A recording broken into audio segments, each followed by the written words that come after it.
jinsi waziri mkuu anavyopatikana akiwa huko Israeli. Hii itaendelea kuwa ni funzo, lakini wakati sisi tunaendelea kuwa ni funzo, jitahidini mwe mnapitia katika namna tulivyoweza kuandika maandishi katika picha. Kila kijana ambaye anajua ni kijana, hata mzee pia ana uwezo wa kupitia maandishi kwa ajili ya kujifunza zaidi.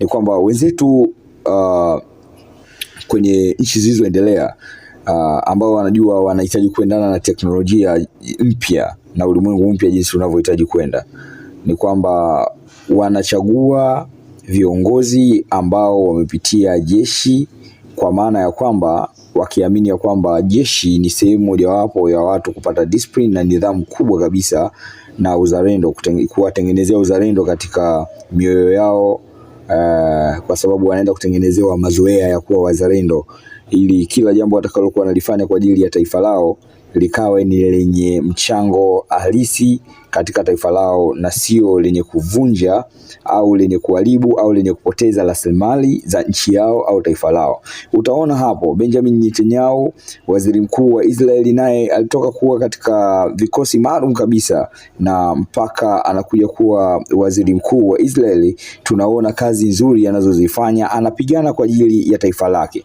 Ukiangalia mission zote ambazo zimekwenda kufanyika, Hezbollah, Wahusi, zote na yeye pia kama waziri mkuu ameshiriki katika mikakati maalum mahususi ya kuangalia namna gani wanapoteza magenge hayo.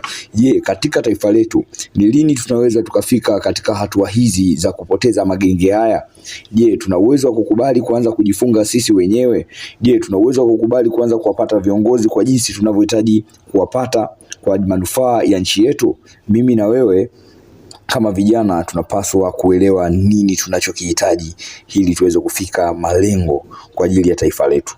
Naomba usubscribe channel yangu kama Zero Isra au Generation Z, Zero Isra Generation Z.